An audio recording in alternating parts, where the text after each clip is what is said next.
Assalamualaikum warahmatullahi wabarakatuh. Perkenalkan, nama saya Reza Chandra dari Universitas Muhammadiyah Riau, Fakultas Ekonomi dan Bisnis dari Prodi Manajemen. Saya di sini ingin menyelesaikan tugas saya dari mata kuliah Komunikasi Bisnis Digital yang diampu oleh dosen Iqbal Ahmad SEMM. Pada tugas hari ini saya diberikan tugas yaitu memaparkan terkait materi dari pertemuan 9 sampai 15. Pada pertemuan kali ini, materi yang saya bahas adalah keterampilan presentasi bisnis. Kunci kesuksesan bisnis ada pada keterampilan presentasinya, di mana keterampilan itu meliputi pengetahuan, skill, dan cara kita berkomunikasi kepada audiens kita. Komunikasi, keterampilan presentasi bisnis meliputi banyaknya gimana kita caranya mempengaruhi seseorang dengan presentasi kita. Itu yang dinamakan keterampilan, gimana kita mempengaruhi dalam konteks orang itu percaya dengan kita. Makanya dalam presentasi itu keterampilan dinilai oleh audiens. Maka kita harus banyak-banyak memaparkan ataupun mencari pengetahuan lebih luas lagi untuk melakukan presentasi. Pentingnya keterampilan presentasi bisnis, ya, keterampilan presentasi bisnis pentingnya tuh yaitu membuat audiens kita terpengaruh dengan gaya kita atau keterampilan kita. Itu makanya penting keterampilan presentasi bisnis ini. Dan juga di keterampilan presentasi bisnis ada juga komunikasi efektif. Saat teman-teman semua ingin memaparkan atau mempresentasikan bisnis, teman-teman harus menggunakan komunikasi yang efektif, yang jelas, yang mudah dipahami oleh audiens ataupun mitra kerja yang sedang melihat kita dalam melakukan presentasi. Komunikasi itu meliputi gaya kita bicara, tata kita berkata, menggunakan kata-kata yang mudah dimengerti. Itu yang dimaksud dengan komunikasi yang efektif. Dalam melakukan presentasi bisnis, teman-teman harus menyusun struktur presentasi bisnisnya. Pasti teman-teman sudah tahu. Yang pertama, pendahuluan. Dan yang kedua, isi utama. Dan terakhir, kesimpulan dari apa yang kita paparkan, apa yang kita presentasikan. Itu yang harus teman-teman lakukan. Dan teknik menyampaikan presentasi adalah dengan menggunakan bahasa tubuh seperti ini. Bahasa tubuh saya menggunakan gaya cara, gerak. Gunakan bahasa tubuh yang tepat, yang pas untuk membuat audiens atau mitra kerja kita percaya dengan kita.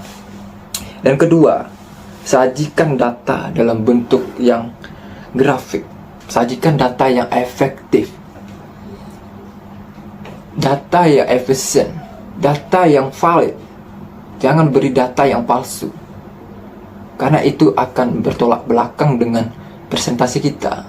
Kita akan digugat oleh orang itu kalau misalnya orang itu tahu data kita itu salah. Dan sertakan testimoni pelanggan. Ceritakan kesuksesan pelanggan kita.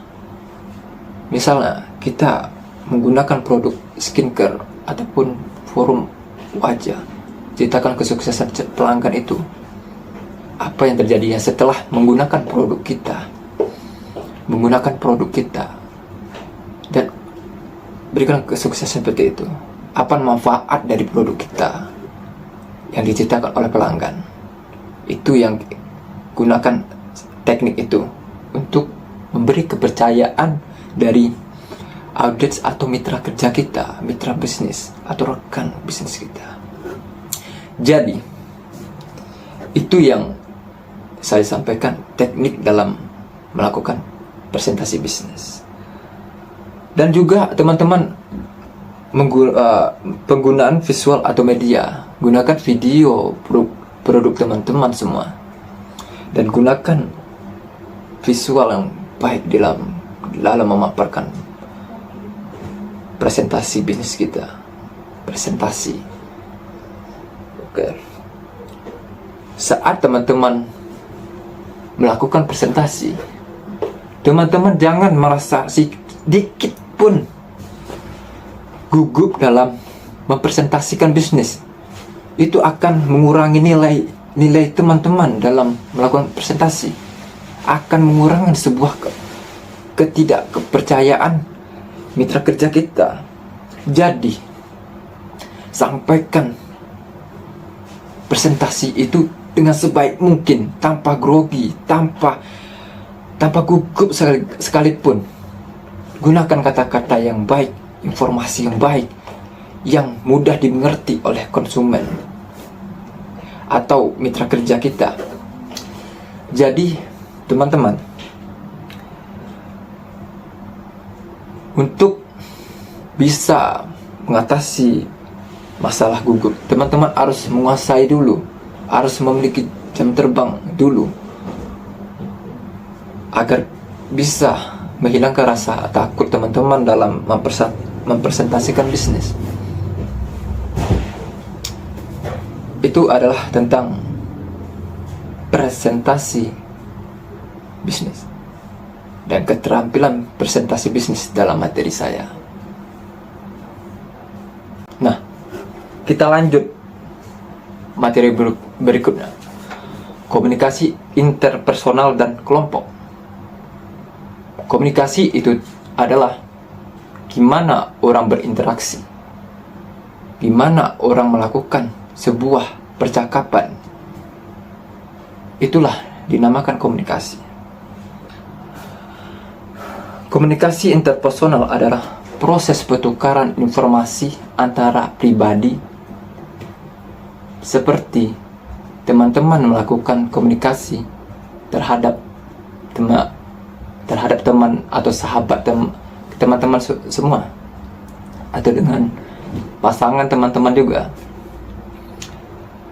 Memberikan dua informasi menggunakan percakapan, itu yang dinamakan komunikasi interpersonal antar pribadi.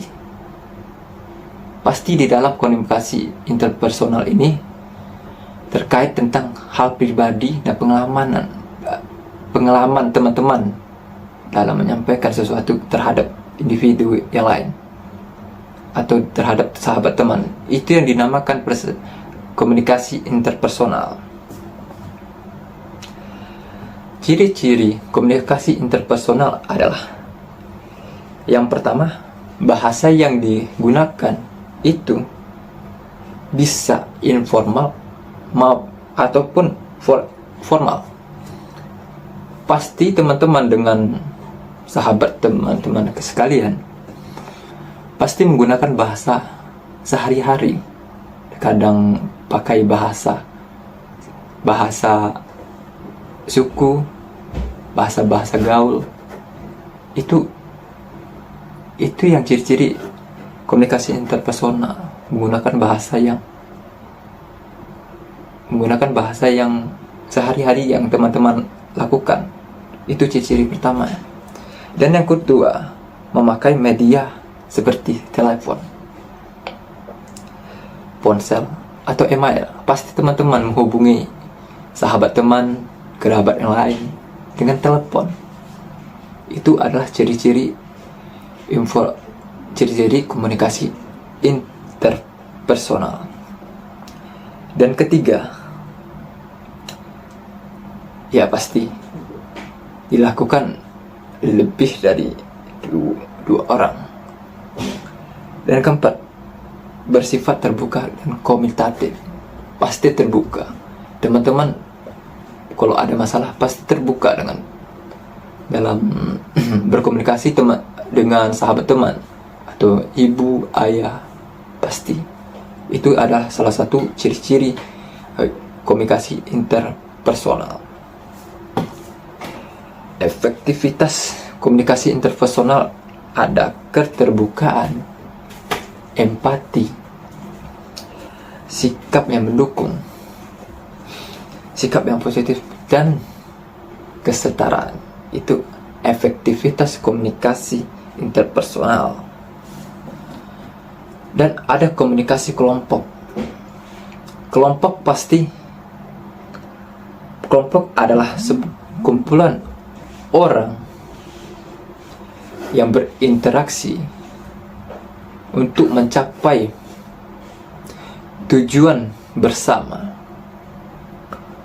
Pasti teman-teman pernah komunikasi berkelompok, mungkin seperti kelompok sepak bola. Pasti teman-teman melakukan komunikasi dalam melakukan komunikasi kelompok itu. Gimana caranya kelompok sepak bola teman-teman memenangi sebuah pertandingan? Pasti melakukan banyak informasi, seperti untuk meraih kemenangan harus melakukan formasi seperti ini, melakukan defense yang baik, melakukan keterampilan yang baik, melakukan skill. Pasti teman-teman memberikan informasi terhadap kelompok-kelompok teman-teman, kelompok sepak bola teman-teman, agar mencapai tujuan, yaitu kemenangan ataupun sampai ke juara. Itulah salah satu contoh bentuk komunikasi kelompok. Kelompok terbagi beberapa dua. Ada kelompok primer, adapun kelompok sekunder. Kelompok primer bersifat dalam dan meluas, sedangkan kelompok sekunder dan bersifat dangkal. Itu perbedaan sekunder dan primer. Bentuk komunikasi kelompok, ada satu komunikasi kelompok kecil, ada kelompok yang besar. Fungsi komunikasi kelompok yang pertama, menjalin hubungan sosial. Pasti teman-teman berkumpul itu adalah menjalin hubungan sosial. Berbeda dengan hubungan pribadi, itu sosial, mencakup seluruhnya. Dan kedua, menggunakan fungsi pendidikan, di mana teman-teman memberikan ilmu dalam suatu kelompok. Pasti memiliki banyak ilmu, pengetahuan, informasi meluas. Itu berfungsi untuk pendidikan. Caranya akan mendidik karakter teman-teman. Dan yang kedua, fungsi persuasi. Itu adalah salah satu fungsi komunikasi kelompok. Dan ketiga, fungsi pemecahan masalah dan pembuatan keputusan. Dengan kelompok, teman-teman bisa memecahkan sebuah masalah. Seperti teman-teman dalam organisasi ini atau ormas organisasi masyarakat memiliki permasalahan tentang banjir. Pasti di dalam itu teman-teman melakukan lebih banyak fungsi berkomunikasi dan melakukan menyelesaikan masalah itu dengan per kelompok. Gimana cara mengatasi banjir, gimana masalah mengatasi ini. Itu adalah fungsi dari komunikasi dalam kelompok, dan juga bisa mengambil sebuah keputusan bersama. Dan kelima, ada fungsi terapi. Itu adalah saat kita melakukan komunikasi kelompok, ada yang teman-teman yang merasa mental rusak. Saat teman-teman melakukan komunikasi kelompok, itu akan menjadi terapi yang lebih baik dalam melakukan terapi mental itu.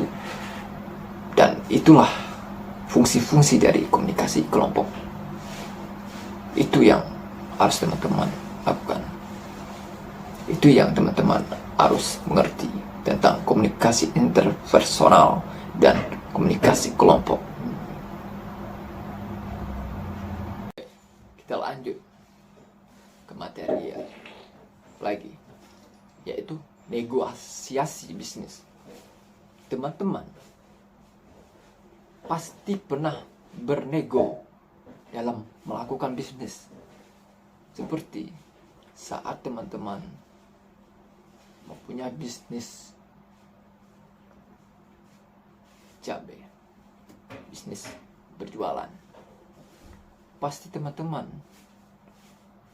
melakukan negosiasi dengan pemasok atau dinamakan toko cabai. Teman-teman ingin membeli cabai untuk dijual, pasti harga yang dijual oleh pemasok itu dengan harga normal ke orang yang tidak berjualan pasti berbeda. Pasti teman-teman bernegosiasi dalam konteks bisnis.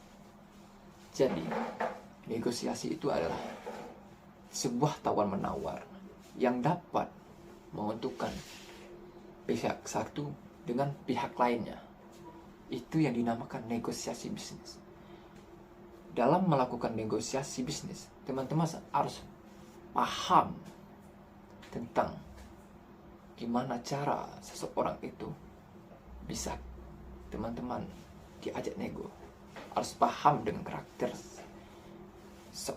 tim pemasok ataupun rekan yang mau teman-teman negosiasikan. Jadi dalam melakukan negosiasi, tutur kata sangat diperlukan. Pengetahuan harus banyak. Jangan asal-asal bernegosiasi, alhasil teman-teman merugi. Itu yang harus teman-teman selesaikan. Harus teman-teman pelajari dalam melakukan negosiasi. Negosiasi itu sangatlah mudah saat teman-teman paham dalam melakukannya. Teman-teman dalam melakukan nego, teman-teman harus memiliki sebuah kesabaran dalam nego, melakukan negosiasi. Jangan hanya melakukan sebuah emosi dalam melakukan negosiasi. Itu yang bisa saya arahkan. Itulah negosiasi bisnis. Baik, kita lanjut lagi materi tentang etika dalam berkomunikasi di bisnis. Etika merupakan suatu pemahaman mengenai tindakan yang benar atau salah. Etika juga paduan salah satu perilaku tertentu dapat dikategorikan perilaku yang bermoral dan tidak bermoral.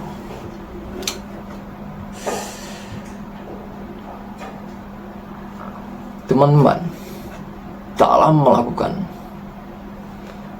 melakukan komunikasi dalam bisnis, teman-teman harus bisa memiliki sebuah etika, di mana etika itu dapat diketahui dengan tindakan teman-teman dalam komunikasi. Peran etika. Etika memberikan dorongan dan mengajak setiap individu guna bersikap yang kritis dan bersikap rasional.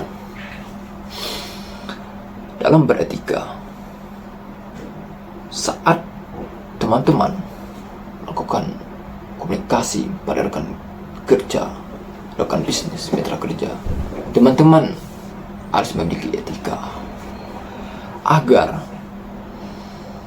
rekan bisnis ataupun dalam konteks mitra kerja dia dapat dihargai oleh teman-teman saat melakukan komunikasi bisnis. Faktor yang mempengaruhi perilaku, sebuah tabiat, pembawaan, dan akal pikiran dan hati nurani itu mempengaruhi perilaku. Contoh penerapan dari etika bisnis yang pertama, menyebutkan nama klien dengan baik. Jangan sampai salah saat memaparkan nama klien kita. Itu salah satu bentuk etika dalam bisnis. Yang kedua, hadir tepat waktu saat melakukan bisnis dengan klien atau janji temu. Agar apa? Agar kita dibilang orang yang beretika oleh klien, orang yang tepat waktu, orang yang konsisten dalam waktu, orang yang menghargai waktu. Jangan sampai terlambat dalam melakukan hubungan komunikasi bisnis dengan klien. Berdiri saat berkenalan. Teman-teman, saat melakukan komunikasi bisnis, teman-teman harus bisa tegak. Jangan duduk. Saat duduk, teman-teman itu merasa yang paling hebat. Tapi saat teman-teman tegak, teman-teman berarti memiliki sebuah kepercayaan diri dalam komunikasi bisnis. Teman-teman memiliki sebuah kepercayaan akan bisnis teman-teman.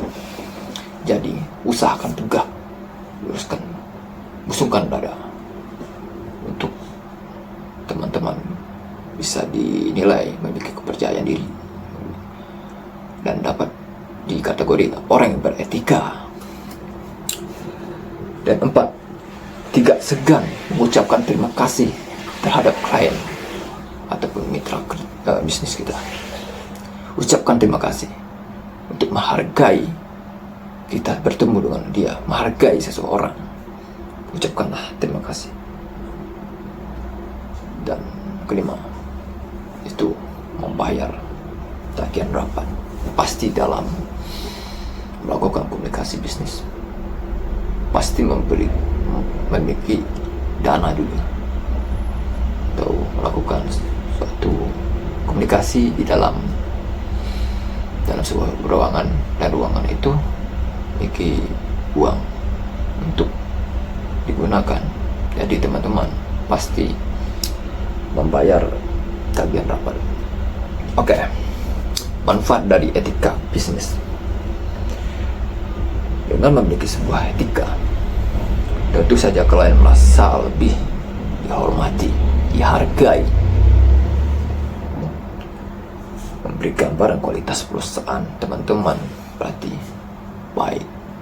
Sedangkan pemimpin aja baik, apalagi perusahaannya, apalagi orang-orangnya saja beretika, apalagi perusahaannya. Jadi saat melakukan komunikasi bisnis dengan mitra kerja, teman-teman harus memiliki kesan pertama yang baik kepada rekan bisnis teman-teman. Itulah manfaat dari etika dalam bisnis. Itu bisa membuat bisnis teman-teman berkembang dan jadi besar. Jadi jangan pernah teman-teman melakukan hal-hal yang sembrono, hal-hal yang tidak baik dalam melakukan komunikasi. Teman-teman harus paham dengan etika bisnis Itu harus teman-teman pelajari. Teman-teman harus berpikir lebih giat.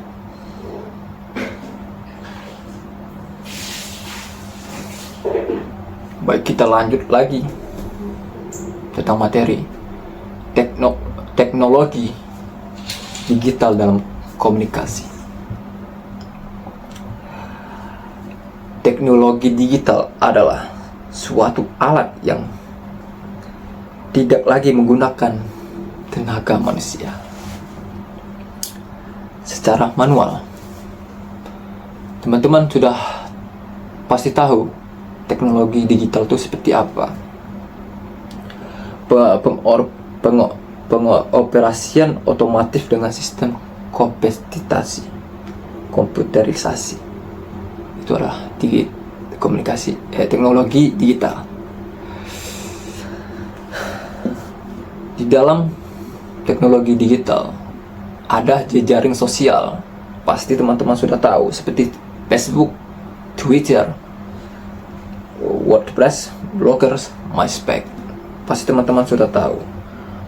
Pelaksanaan teknologi informasi dalam komunikasi bisnis.